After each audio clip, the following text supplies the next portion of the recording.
Hello tout le monde, j'espère que vous allez bien et on se retrouve pour la troisième partie de cette deuxième saison. Comme vous l'avez pu le voir dans la vidéo précédente, malheureusement j'ai perdu et notre équipe également a perdu, ce qui fait qu'on n'a quasi plus aucune chance de jouer les matchs de promotion. On se bat plutôt pour être sûr de se maintenir, pour ça il nous faut au moins faire un match nul aujourd'hui. On joue cette partie le 17 septembre 2022. On joue contre l'équipe de Berne 4 à domicile à nouveau, donc pour la troisième fois de suite, c'est quand même assez rare pour le signaler. Et cette équipe, ils ont beaucoup de joueurs jeunes qui n'ont pas beaucoup de parties références, parce qu'ils ont commencé en 2021 avec le Covid, avec la sortie de la série Netflix, mais ils ont des bons résultats, et je me méfie parce qu'ils ont beaucoup de victoires. Dont mon adversaire du jour, au premier échiquier, je joue avec les Blancs contre Luca D'Arcangelo, classé 1666, mais vraiment le classement, je le prends avec les pincettes parce que je me dis, c'est un jeune qui promet de monter. Enfin, jeune, il a à peu près mon âge, je pense, mais il promet de monter assez rapidement, donc je reste méfiant. Le jour avant, j'avais vu une vidéo de Julien Song, où son adversaire lui avait joué la King's Indian Attack, donc la KIA, plus communément dite. Et l'idée de cette attaque est-indienne, on peut l'avoir de différentes manières. Je vous montre l'une des manières où on peut l'avoir. Peut-être la plus commune, c'est par une sicilienne. C'est comme ceci. E4, C5, cavalier F3, E6. Et au lieu de jouer D4, qui est le coup classique, ici, on joue D3 plutôt. Et l'idée, ça va être de pousser G3, de mettre le fou en G2, de faire petit roc. Alors, je vais montrer les coups. Vous allez voir à peu près la même chose dans la partie, mais le fou doit être en F4, la tour en E1, le pion en E5, parce que ça chassera le cavalier en F6, le cavalier en D2 qui va venir en F1, on va jouer H4, cavalier H2, H5, cavalier G4. En gros, voilà. J'espère que je vous ai pas trop perdu. Alors, moi, pour m'entraîner un petit peu sur cette Kia, j'ai visionné la vidéo de Sky Blues, dont je sais que c'est un spécialiste de cette Kia. Et je vous recommande sa vidéo, elle est très bien expliquée sur la King's Indian Attack si jamais vous voulez avoir un peu plus d'informations dessus. Mais j'ai pas envie de jouer E4 parce que bon, sur E4 il peut jouer plein d'autres choses que C5 et surtout même après C5 cavalier F3, E6 n'est pas la seule réponse et c'est même pas la réponse universelle. Il y a D6, cavalier C6, il y a beaucoup de réponses possibles. G6 également. Donc je me dis plutôt que de jouer E4 là où il y a plusieurs possibilités, je vais jouer plutôt cavalier F3. Et je me lance avec cavalier F3, qui est très rare que je joue ça.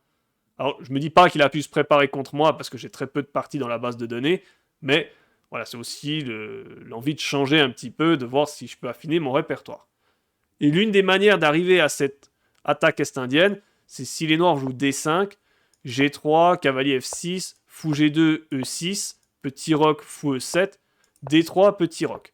En gros, on a maintenant la structure avec les pions D3, G3, le fou en G2, et avec tous les coups que je vous ai mentionnés tout à l'heure.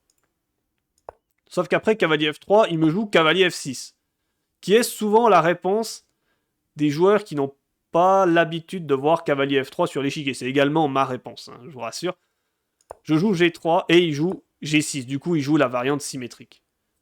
Donc, est-ce que ça ne marche pas? Ça va quand même potentiellement marcher. Donc, je continue mon plan. Je fais fou G2.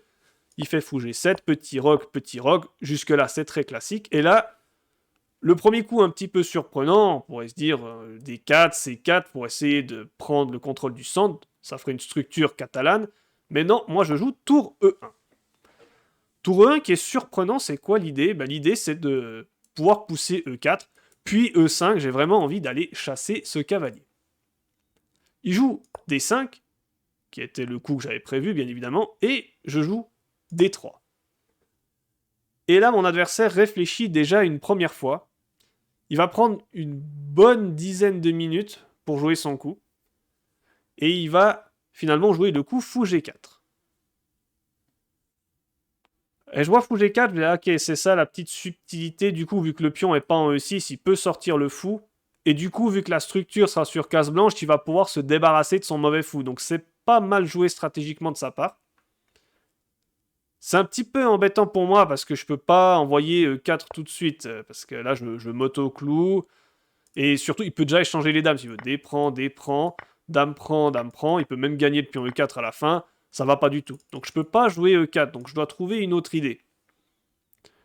J'avais regardé un tout petit peu cavalier E5, mais j'avais rien trouvé de bien concret. Donc je me dis, ok, je joue le coup de développement le plus naturel dans la King's Indian Attack. Je joue donc cavalier BD2. Ça a le mérite de protéger le cavalier F3 avec l'autre cavalier. Il joue C6. Ça, je m'y attendais un peu plus, parce que maintenant il bloque l'action de mon fou de case blanche sur cette grande diagonale. Et là, je me dis, est-ce que je joue E4? Parce que là, maintenant aussi, le but d'avoir mis le cavalier en D2, c'est que l'échange des dames n'est plus possible. Donc je me dis, E4 est faisable. Mais je réfléchis un peu, je me dis, est-ce qu'il n'y a pas autre chose à faire? Est-ce que je dois pas jouer H3 pour chasser le fou d'abord? Est-ce que je dois jouer un autre plan? Est-ce que je dois faire le cavalier F1, H4, cavalier H2, ça attaquera le fou? Est-ce que c'est comme ça que je dois jouer? Je me dis, mais ça c'est bizarre quand même de jouer comme ça. Je me dis, ok, bon, l'idée de l'attaque est-indienne, c'est d'envoyer E4. S'il n'y a pas le pion E5, ça marche pas. Donc il faut que je réussisse à mettre ce pion E5, donc je joue E4. Ok, bon, j'ai calculé un petit peu, bien sûr. Et là, j'allais me lever. Et il approche son doigt du pion E, pardon. Et je me suis dit, ok, bon, il va sans doute jouer le coup E5, qui était le coup que je regardais. Je m'étais dit, ok, s'il fait E5, E prend D5, C prend D5, tour prend E5, c'est pas forcément souhaitable, parce que déjà, il y a du cavalier E4 qui peut arriver. On voit que là, ma tour est attaquée, elle a plus beaucoup de cases, je dois rendre une qualité. C'est pas forcément... Le pion est empoisonné, c'est pas forcément une bonne idée d'aller chercher. L'ordinateur ne dit pas que c'est mauvais, mais humainement, c'est pas souhaitable. Donc, j'aurais plutôt fait H3, fou prend F3, cavalier prend F3. Le pion E5 est attaqué 2 fois, le pion D5 derrière avec le fou. Mon fou qui a de l'activité sur cette grande diagonale. Et il doit jouer cavalier FD7 pour défendre le pion E5. Je lui dis, ok, il a un forçant de 2 pions, mais voilà, je peux peut-être développer mon jeu. Je ne sais pas trop encore comment je peux faire. Peut-être C4 pour sortir la diagonale du fou. Je m'étais dit, sur E5, on pourrait arriver à cette position. Alors, c'est pas tout à fait ce que je voulais. Mais voilà, après, je peux changer mon fusil d'épaule, il n'y a pas de souci. Et je m'étais dit aussi, bon, la prise en E4, juste pour montrer, c'est pas forcément souhaitable, parce qu'après la prise, après fou prend, dame prend, la possibilité, c'est qu'il joue E5 maintenant. Mais là, il y a dame B3 qui peut être embêtant pour les noirs, parce que la dame, elle est bien placée, elle attaque B7, on est sur cette diagonale, on commence un peu à attaquer. Le cavalier qui va peut-être pouvoir venir en C4, le fou en C3, l'autre tour en D1, on va gagner un petit peu des temps. Bon, ça c'est un petit peu de la musique d'avenir. Mais voilà, ça, si je devais prendre la position, je prendrais les blancs. Mais ça, c'était une possibilité pour qu'il me bloque mon attaque est-indienne. Mais finalement, il a approché sa main du pion E et il m'a joué le coup E6. Et là, dans ma tête, je me suis dit, non, non, non, non, ça va pas. Parce que maintenant, je peux jouer E5. Que je joue immédiatement. Là, on va faire une séquence de coups tempo. Il joue cavalier FD7, il n'a pas le choix. Alors, mon pion E5 est attaqué 2 fois et ne défendu qu'une seule fois, puisque le cavalier est cloué. Donc, je fais H3 pour chasser son fou. Il n'a pas le choix de prendre le cavalier. S'il ne le prend pas, je fais G4. Donc, fou prend F3. Et je reprends du cavalier. Du coup, mon pion est à nouveau défendu 2 fois. Alors, niveau pendule. Moi, il me reste 1h18 et lui 1h13. Donc, on n'a pas pris énormément de temps. J'ai un tout petit peu d'avance à la pendule. Et je suis content. Je suis content parce que maintenant, je vais pouvoir envoyer H4, H5 peut-être. Et je vais essayer d'ouvrir sur le roi. C'est de toute façon l'idée de cette attaque est-indienne. Et finalement, le pion E5, souvent, je vous ai dit, il y a fou F4 comme coup dans le système, si on peut dire ça comme ça. C'est pas vraiment un système, mais on peut dire c'est un petit peu comme un système. Le but du fou F4, c'est de protéger le pion E5, et des fois même, la dame doit venir soutenir en E2 ce pion. Et je me dis, mais là, c'est un petit peu amélioré, parce que je vais pouvoir le défendre par D4. Le seul bémol, c'est qu'il a pu échanger son fou de case noire contre mon cavalier, qui devait être ici en F1. Donc, ce cavalier doit venir en H2 puis en G4 pour venir contrôler ses cases noires en H6 et en F6. Là, du coup, il me manque quand même un attaquant, et lui a pu se débarrasser d'une pièce qui n'était pas très utile dans cette configuration, surtout avec toute sa structure de pion sur case blanche. Et là, juste pour noter une petite chose, il ne peut pas retirer le pion E5, ça c'est important, parce que s'il fait F6, je peux prendre E prend F6, et il y a la tour qui attaque derrière le pion E6. S'il prend de la tour pour défendre, il y a fou G5, il y a une enfilade. Donc peut-être la meilleure option, ça aurait été de reprendre de la dame, Mais bon, il y a quand même fou G5. La dame est attaquée et il doit être dans une position passive. Parce que s'il vient prendre B2, là il y a tour B1. On va aller récupérer le pion B7 et ça devient très intéressant là pour les blancs. Donc F6 n'est pas jouable, ce qui fait qu'il ne peut pas déloger ce pion E5. Bon, il joue le coup qui me paraissait le plus logique sur le papier. Il joue C5. Il veut retirer son pion de la case C6 pour le cavalier et contrôler le centre. Je joue C3. Je me dis, ok, pas la peine de tout de suite envoyer consolide le centre et après tu pourras envoyer ton attaque. Je joue cavalier C6 et je joue D4. Et finalement, je me dis, j'aime bien la structure comme elle est faite ici. J'ai un bon socle de pion et mon pion E5 est très fort. Il joue tour C8. Et à l'analyse, il m'avait dit penser que cette position, les blancs ne pouvaient rien faire, qu'il était ok, qu'il avait une structure de française sans le mauvais fou. Et c'est vrai d'une certaine manière. Mais moi, j'ai du coup un peu plus conscience des enjeux de la position et je sais que je dois aller attaquer sur l'aile roi. Maintenant, c'est facile à dire, il faut encore le faire. Et il faut encore bien le faire. J'hésite entre H4 et G4. C'est les deux coups qu'on voit qu'on a envie de jouer. Et G4, ce qui m'embêtait, c'est qu'il pouvait jouer H6 pour bloquer la progression. Puis si je tente d'envoyer H4 pour envoyer le deuxième pion, juste un coup comme Roi H7 par exemple, il va pouvoir placer la tour de l'autre côté. Et en fait, il y a ce qu'on appelle une structure Taimanov, quand il y a les deux pions qui sont l'un à côté de l'autre face à deux pions l'un à côté de l'autre en face. Ce qui veut dire dès qu'on avance un pion, il avance l'autre. Si je fais G5, il avance H5, pardon. Et sur H5, il avance G5. Du coup, là, on ne passe plus. Donc je me dis, ok, il faut que je réussisse. Il faut que je réussisse à le feinter, en fait. Et du coup, c'est pour ça que je fais H4. Et je sais que le coup, pour qu'il m'empêche de passer, c'est H6, pour que j'ai un petit peu plus de difficulté. Mais je me suis dit, il va être tenté de jouer H5, et c'est ce qu'il a joué dans la partie. Et là, c'est le moment d'envoyer les bombes. J'envoie G4. Je dis, ok, j'envoie le pion, mais l'idée, c'est que derrière, la dame va pouvoir récupérer ce pion. Il n'a pas vraiment le choix de prendre, parce que sinon, j'ouvre la colonne G en prenant le pion H, donc il doit jouer H prend G4, et j'envoie le cavalier en G5. Et là, je me dis, voilà, la position, elle est magnifique, je vais pouvoir jouer dame prend G4, H5, je vois déjà des choses comme ça arriver. Il peut pas jouer F6, il y a cavalier prend E6 derrière. Je me dis, là, ça commence à chauffer. Je me dis, ok, là, ça sent, je veux pas dire ça sent bon, mais je voyais pas de contre-jeu pour lui non plus. Je me suis dit, qu'est-ce qu'il peut faire? Je voyais rien. Je voyais rien de concret pour lui à ce moment-là. Je me suis dit, la seule chose qu'il peut faire, c'est défendre. Et c'est pas facile à défendre. Et là, il va réfléchir très longtemps dans cette position. Moi, je suis confiant. Je me promène un peu, je regarde les échiquiers. Alors, malheureusement, sur les 4 échiquiers, les 2 derniers, bon, c'était les 2 jeunes du club. Ils ont malheureusement perdu leur partie. Je regarde la position au 2e échiquier du capitaine de l'équipe. Lui, il semble gagner sans trop de problèmes. Je me dis, ok, bon, ça risque de se jouer sur ma partie. Enfin oui, ça se joue déjà sur ma partie. Je suis obligé de gagner pour que l'équipe fasse nul. Il joue C prend D4 finalement. Je me dis, bon, ok, bon. Je prends, hein, j'ai pas vraiment le choix parce que je dois défendre le pion E5. Je me dis, bon, est-ce que la différence qu'il n'y ait plus de pion C, est-ce que ça change quelque chose? Et sauf que vu qu'il n'y a plus de pion C, la position, il ne s'endort plus. Parce qu'il peut jouer dame B6. Et je vois ça. Il y a dame B6, c'est embêtant parce qu'il attaquera 2 fois D4.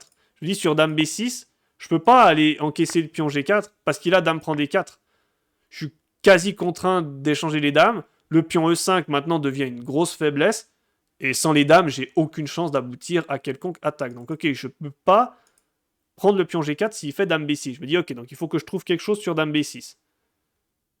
Je me dis ok, s'il fait dame B6, qu'est-ce que je fais? Bon, la seule défense du pion que j'ai, c'est fou E3. Et je me dis ok, il joue dame B6 finalement.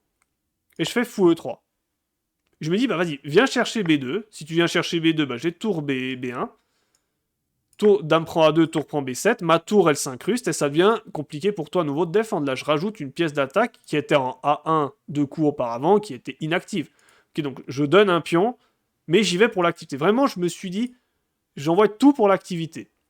Et je m'étais dit dans la voiture en partant pour le match, je sais pas pourquoi j'avais ce sentiment de me dire ça va être une partie. Je sais pas si je vais la perdre ou la gagner, mais ça va être une partie où ce sera n'importe quoi. Ce sera vraiment des attaques de partout. Il y en aura de partout. Je me suis vraiment dit ça dans ma tête, dans la voiture. J'avais ce sixième sens qui m'a dit ça. Et en fait, en jouant fou E3, je me rends compte d'une chose. Je me dis, ah mais il a un coup qui est gênant, c'est cavalier B4. Et je vois ça sur l'échiquier, cavalier B4. Je me dis, mais comment j'empêche cavalier C2? Je vous montre un cavalier B4. Cavalier C2, menace la fourchette. Et comment je pars? Il dit, ok, bon, j'ai tour C1 pour parer, mais bon, après, tour prend C1. Je peux pas prendre la dame, il y a cavalier D3, il y a une fourchette. Donc je dois prendre du fou. Je me dis, bon, déjà, il peut peut-être prendre A2. Même si ça, c'est peut-être un peu risqué, mais... Je sais pas, je suis pas totalement confiant, là. Je me dis, mais non, mais tour C1, ça me paraît beaucoup trop passif, je pourrais pas faire ça. Et on est dans cette position. Je regarde l'échiquier, je regarde ce qui se passe au deuxième échiquier, je me dis, ok, j'essaie pas de regarder ce qui se passe dans ma position pour pas qu'il ait trop d'indices. Il réfléchit longtemps, réfléchit assez longtemps, et je me dis intérieurement, joue pas cavalier B4, joue autre chose. Et il me joue cavalier B4. Et dans ma tête, je me dis, aïe. Ok, j'ai plus le choix. Là, j'ai plus le choix. Je peux plus commencer à m'organiser, à faire tour C1, à faire le gentil. Là, il va falloir envoyer le matériel. Et je me dis, ok, j'envoie dame prend G4. Il joue du coup cavalier C2, il vient faire la fourchette, il était venu pour ça. Et j'envoie du coup le contre-jeu à fond, je joue H5. Et ok, fallait quand même que je calcule parce que j'étais pas 100% confiant à ce moment-là de la partie. Je me suis dit, ok, s'il prend, j'ai prend H5. J'ai dame prend H5, je menace, dame H7, échec et mat. Ok, bon, seule défense vraiment que je vois, c'est de jouer tour F8. Et je me suis dit, au pire, il y a ça. Au pire, il y a dame prend F7, échec, roi H8, dame H5, roi G8, et je peux répéter une perpète comme ça. Si vraiment, dans le pire des cas, j'arrive pas à trouver de gain dans la position. Donc, ok, je me dis, bon, il y a déjà ça qui peut me sauver la vie.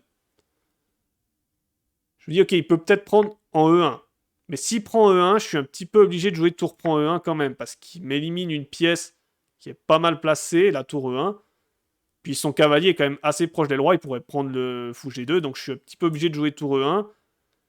Et là, à nouveau, j'essaie de voir pas mal de combinaisons. Et finalement, il me joue cavalier prend A1. Et là, cavalier prend A1, je me suis dit, ça, c'est le coup qui va le faire perdre. Je me suis dit, c'est normal, c'est ce qu'on apprend quand on fait une fourchette puis qu'on a le choix. On dit de prendre la pièce qui, lorsque l'adversaire doit reprendre, qui place mal une pièce. Donc là, si je joue tour prend A1, ben, ma tour en A1, elle est moins bien placée qu'en E1. Donc, dans la logique, c'est juste ce qu'il fait. Mais qui reprend le cavalier ici? Allez, ça c'est carton jaune hein, pour toute personne qui dit qu'il reprendrait le cavalier ici. Non, on envoie le jeu. J'envoie H prend G6. Et là, je le vois dans son visage qu'il a oublié un truc. Et il joue pas tout de suite F prend. Je me suis dit, mais F prend, ça me paraît complètement obligé parce que sinon, je vais moi-même prendre F7. J'ai peut-être même dame H5 pour menacer du dame H7 mat. Ce pion G6 est beaucoup trop fort. Il doit l'éliminer. Et finalement, il l'élimine. Il joue F prend G6. Et en fait, ce qu'il avait raté, c'est qu'avec cavalier prend E6. Cependant, moi, j'hésitais entre deux coups. J'hésitais entre cavalier prend E6 et dame H3. Et dame H3, je me suis dit, ouais, dame H3. Ok, je menace dame H7 mat, c'est l'idée. Il doit écarter sa tour. Mais je lui dis maintenant qu'il n'y a plus le pion F, il peut peut-être jouer tour F5. Je dirais tour F5, dame H7 échec. Roi F8. Et le truc, c'est que si je prends G6, ben, je menace rien en fait sur dame prend G6. Peut-être cavalier H7, mais je me dis au pire du pire du pire, il a tour prend G5. Il rend la qualité. Et après que je joue fou prend G5, cavalier C2, il réussit à reculer son cavalier. Et j'arrive pas à trouver d'attaque. Cela dit, l'ordinateur, il trouve quelque chose. Et je voulais vous montrer cette ligne, parce que cette ligne, elle est incroyable. Après Dame H3, Tour F5, Dame H7, Roi F8. En fait, il faut pas jouer Dame prend G6 qui ne donne rien. Déjà, premier coup incroyable. Enfin, incroyable, plus ou moins, mais c'est fou H3. C'est le premier coup impératif à voir. Là, les noirs n'ont pas le choix. Ils doivent rendre la qualité. Tour prend G5, fou prend G5, cavalier C2. Mais encore, je me dis, ok, mais bon, j'ai pas spécialement vu fou H3, mais je me suis dit, mais quoi que je joue pour m'organiser, il pourra jouer tour prend G5 de toute manière. J'avais pas de bon coup de cavalier. Et là, il y a un coup extraordinaire qui permet aux blancs de gagner. C'est fou F6. On laisse en fait la tour en prise et on menace mat en deux. On menace dame prend E7, roi E8, dame G7 mat. S'il prend, admettons qu'il prenne du fou, on va reprendre du pion, c'est la même menace, et cavalier prend. Et en fait, même là, je m'étais dit, en mettant la ligne sur l'ordinateur, je me dis, bon, je peux pas faire dame H8 et prendre C8, il va prendre E1, et puis j'aurai une pièce de moins. En fait, l'ordinateur, il trouve encore des trucs de fou, il trouve dame H6, échec, sur roi F7, c'est fou prend E6, échec, la ligne. Donc, il peut pas prendre, sinon je fais tour prend. Et après roi E7, on pourrait se dire c'est fou prend C8, échec. Mais non, c'est pas ça, parce qu'il y a cavalier prend E1, et à nouveau, on a une pièce de moins. Là, il faut encore trouver dame G7, échec. Donc là, c'est vraiment la ligne, je l'ai déjà poussée très très loin. C'est voir la ligne de fou que c'est. Et s'il vient plutôt en E7 à la place, là, bon, maintenant, il y a tour prend E6. C'est un peu plus simple de voir la ligne qui gagne. Dame prend E6, fou prend E6, roi prend E6. Mais il faut encore trouver un coup au loin. Je rappelle une fois de plus qu'on est sur la position qui est en dessous. Et il faut calculer tout ça pour être bien sûr de rentrer dans cette ligne. Parce qu'il y a quand même tour, 2 pièces contre la dame. Et il faut encore voir à l'aveugle, dame H3 échec qui fait enfilade. C'est une ligne de grand maître, ça. Voire même plus, une ligne d'ordinateur. Mais j'avais trouvé ça tellement beau que je me sentais obligé de vous faire partager cette ligne. Donc on va revenir à la position après G prend F6. Après F prend G6, pardon. Et j'ai joué cavalier prend E6. Je me suis dit, ok, je voyais pas de gain clair dans cette position. Mais je me dis, j'ai une, deux pièces à l'attaque. Je pourrais en ramener une troisième bientôt. J'ai une quatrième avec le fou. Je menace de prendre la tour. Il y a des enfilades par là. Il y a le pion G6 en l'air. C'est dangereux quand même. Il joue... Allez, en termes de pendule également. Moi, il me reste une cinquantaine de minutes contre une vingtaine pour mon adversaire. Là, il réfléchit encore un petit bout de temps. Il joue cavalier C2. Et là, je vais prendre une demi-heure pour essayer de chercher un gain. Parce que là, vraiment, je me dis, je dois trouver quelque chose. Hein. J'ai une tour de moins, donc je dois trouver quelque chose. Alors bon, bien sûr, ici, toute personne qui me dit qu'il bouge sa tour pour ne pas qu'elle soit prise par le cavalier se prend un deuxième carton jaune. Alors on va dire comme au judo. Au judo, c'est, je crois, 4 cartons jaunes pour que le match soit terminé. Attention, attention. Ok, mais là, il y a tellement de coups. En fait, le premier coup que j'avais vu, c'était fou H6. Avec l'idée assez jolie qu'il ne peut pas jouer fou prend H6 parce qu'il y a mat. Dame prend G6, roi H8, dame prend H6, roi G8 et dame G7 mat. Donc je me suis dit, ok, il ne peut pas jouer fou prend H6. Et fou H6, c'est intéressant parce que je menace dame prend G6 et puis d'aller littéralement le mater derrière. Mais là, je vois un coup qui me dérange, c'est cavalier prend D4. Et cavalier prend D4, c'est embêtant parce que maintenant, il attaque 2 fois le cavalier. Et je peux plus jouer fou prend G7, par exemple. Sinon, il ferait dame prend E6. Ou bien même cavalier prend E6. Donc, c'est pas souhaitable. Malheureusement, fou H6 ne marche pas. Donc, j'essaie de trouver autre chose. Je dis, ok, dame prend G6, ça peut être une idée pour jouer sur le clouage. Mais là, tout de suite, il y a tour F7. Et je voyais pas comment percer dans cette position. J'ai quand même ce clouage maintenant. C'est mon cavalier E6 qui est cloué. Je vois pas comment continuer l'attaque ici. Donc, ok, dame G6, ça marche pas. Je regarde également la prise. Un cavalier prend F8. Je me dis, il peut pas prendre du cavalier parce que sinon, je peux jouer dame prend C8 derrière. Je regarde roi prend C8. Je me dis, dame prend D7. Mais je vois tour D8. Et à nouveau, comment je fais dans cette position pour continuer ? Ma dame est attaquée, ma tour est attaquée. Et j'ai concrètement plus que la dame, éventuellement le fou en attaque. Donc je dis ok, ça marche pas non plus. J'essaie de regarder différentes lignes. Et finalement, je me dis, je trouve pas de gain très clair, mais je me dis, bon, fou prend des 5 paraît quand même très très fort. On ramène une pièce à l'attaque, on se met vis-à-vis du roi et on menace des découvertes. Je me dis, bon, ça doit être fort. Donc je joue fou prend des 5.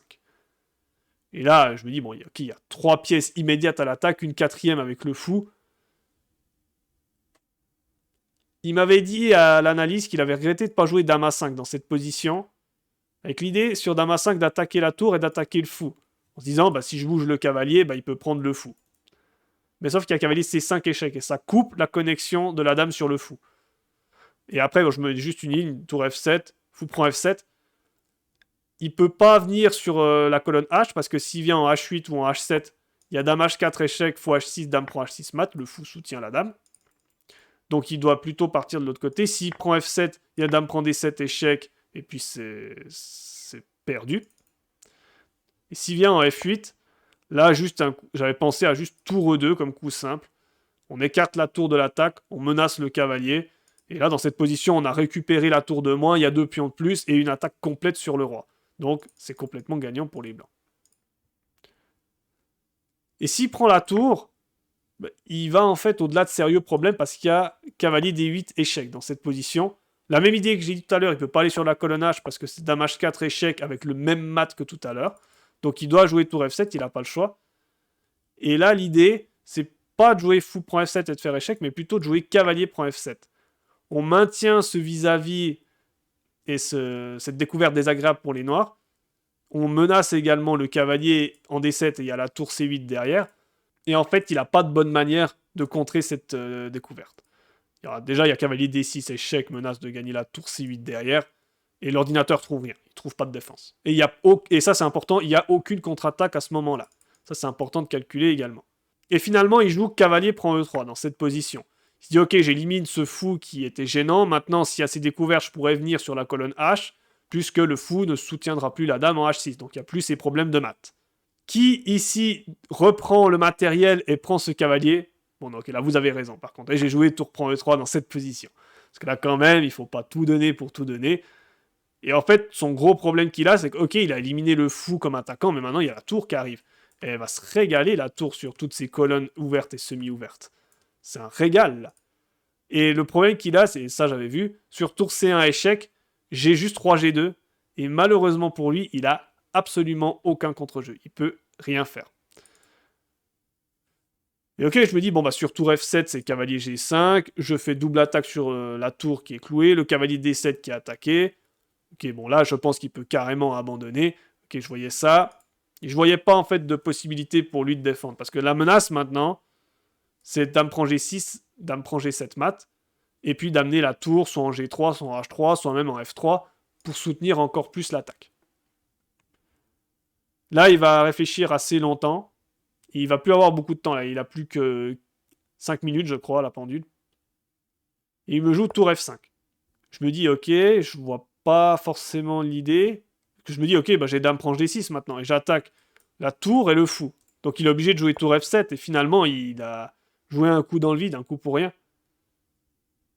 Et ok, j'essaie encore de trouver, j'essaie vraiment de trouver d'enfoncer la porte. Parce qu'il faut encore, ça paraît complètement gagnant, mais en partie, vous le sentez que c'est complètement gagnant, mais faut-il encore trouver le bon coup qui fait écrouler tout le chapiteau? En fait, ma première idée, c'était de jouer tour H3 dans cette position et de menacer dame H7 mat. Mais je voyais cavalier F8. Je me dis, ah mais encore, il attaque la dame, il défend la case H7. Alors je me dis, ok, peut-être cavalier prend F8 et il doit échanger les dames, mais après dame prend, cavalier prend. En fait, dans ma tête, à ce moment-là, c'était assez confus, mais je m'étais dit, ouais, je récupère pas grand-chose au final. Mais en fait, cette position, elle est complètement gagnante. Matériellement, il y a 1, 2, 3 pions, un cavalier pour une tour, et cette tour-là va être perdue puisqu'elle est clouée. Donc c'était complètement gagnant. En fait, je voulais vraiment trouver une manière, limite de le faire abandonner tout de suite, et de vraiment, limite de le mater en fait. Moi, je voulais le mater dans cette position. Et ok, je vais trouver un autre coup. J'ai joué tour F3 dans cette position. Pas avec l'idée d'échanger les tours, mais s'il joue tour prend F3, c'est dame prend G7, échec et mat. Donc il peut pas défendre. Enfin, il peut défendre la tour, oui, il a joué, c'est ce qu'il a fait tour CF8, mais il pouvait pas bouger cette tour. Et dans cette position, il y a un mat que je n'ai pas vu parce que j'ai vu une ligne qui gagnait immédiatement. Mais c'est assez joli, il y avait fou E4. Menace dame H7 mat, et ça, c'est pas parable. Le seul coup qui part immédiatement, c'est cavalier F6. Et après, tour prend F6. En fait, les noirs ne peuvent pas jouer tour prend F6 parce qu'il y aurait dame prend G7 mat. Et n'importe quel autre coup, c'est dame H7 mat. C'est assez joli. Mais j'ai pas joué ça, en fait, j'ai joué la ligne tout de suite qui me permet de gagner parce que je vais gagner du matériel immédiatement, c'est cavalier prend F8. Et là, je vois mon adversaire, il fait... Genre, il dit, oh, il a fait une erreur. Il joue instantanément dame prend G6. Il s'est dit, oh, il a oublié le clouage. Non, j'avais prévu, il y a cavalier prend G6 à la fin. Et il a fait, ah oui. Et il a abandonné dans cette position parce que déjà j'ai 3 pions de plus, j'ai récupéré mon matériel de retard et je vais gagner la tour en F7. Donc voilà, une jolie partie, une partie assez bien menée. Alors j'aurais pu la perdre également. Mais je m'étais dit pendant la partie, bon, que tu la gagnes ou que tu la perdes, au moins cette fois-ci tu as envoyé les chevaux. C'est pas comme la partie précédente où j'étais complètement muselé, je pouvais rien faire et j'ai perdu quasiment tout seul la partie. Là, je me dis si je la perdais, c'est vraiment que j'ai pris des risques et que ça aurait pas été payant. Voilà, mais au rapport de partie, assez intéressant de voir que j'étais quand même un petit peu mieux, malgré que ce soit une Kia, parce que souvent dans la Kia c'est assez égal et puis ça peut basculer d'un côté comme de l'autre sur le moindre mauvais coup. Et après j'ai progressivement pris l'avantage. Et il y a un moment assez critique que je voulais vous montrer dans la partie, qui est au moment de cavalier B4. Ici. Et en fait, cavalier B4 n'est pas un bon coup, c'est une erreur, cavalier B4. Il fallait ici jouer le coup cavalier E7. Et c'était ce qui me faisait un petit peu peur quand j'avais lancé cette attaque. Je me suis dit, si il arrive à mettre le cavalier en F5, je ne sais pas si j'arrive à avoir une attaque suffisante. Parce que je montre après dame prend G4, cavalier F5, H5. C'est la même position si je regarde au moment où il joue cavalier prend A1. Regardez là, je me téléporte entre les deux positions. C'est la même position, sauf qu'il y a une tour blanche en A1 et un cavalier noir en F5 au lieu de A1. Et peut-être si j'arrive à en sensibiliser quelques-uns qui se disent le matériel c'est important, alors le matériel oui c'est important, mais c'est là les compensations et surtout à quoi servent les pièces c'est important dans une position précise, parce que dans cette position, la tour A1 ne sert à rien à l'attaque des blancs, en tout cas immédiatement, puis il lui faudra beaucoup de temps pour pouvoir participer à l'attaque. Alors que le cavalier en F5, lui, il est super important à la défense, il contrôle des cases qui peuvent gêner les blancs pour attaquer, il peut même s'échanger contre le fou E3 qui était une bonne pièce d'attaque. Ce cavalier en F5 aurait été un défenseur très utile pour les noirs. Alors en termes de précision, il fait une bonne partie, hein, 83%, c'est un bon score. Et j'ai trouvé qu'il avait fait une bonne partie pour son niveau, je me suis dit 1660. Je pense qu'ils peuvent avoir un peu plus, parce que finalement l'erreur qu'il fait, c'est de faire la fourchette et de jouer le matériel. Et une partie de moi de mon côté, à 94%, une partie qui fait beaucoup de bien. Et c'était ma dernière partie de 2022, parce que la ronde suivante, on l'a jouée à l'extérieur. Et finalement, on s'est convenu que, ouais, vu que c'était la dernière ronde, que maintenant le maintien était assuré, qu'on allait plutôt envoyer des jeunes pour qu'ils se fassent un peu les dents. Du coup, ils ont été joués la dernière ronde. Moi, j'ai été exempté du coup de cette dernière ronde. Et du coup, je termine cette année 2022. Et ce championnat suisse par équipe, avec 2 sur 3, enfin le championnat par équipe 3 sur 4, parce qu'il y a eu une partie que j'avais gagnée contre une joueuse débutante dont je n'avais pas montré la partie dans la première saison. Et finalement, 3 sur 4, mais bilan qui paraît bon, mais qui est un peu terni finalement, parce que la seule partie où j'ai joué contre quelqu'un de mon niveau sur le papier, bah, c'est une partie que j'ai sèchement perdue. Donc, un peu mitigé, mais je me dis, ok, les parties que j'ai gagnées, c'était quand même des parties qui ont été bien gagnées, qui ont été bien menées, stratégiquement à l'attaque. Donc, ok, je me dis, ok, le niveau de jeu était quand même pas mauvais sur l'ensemble de l'année 2022. Et on se retrouve bientôt pour mes toutes premières parties de l'année 2023. Allez, ciao ciao à tous!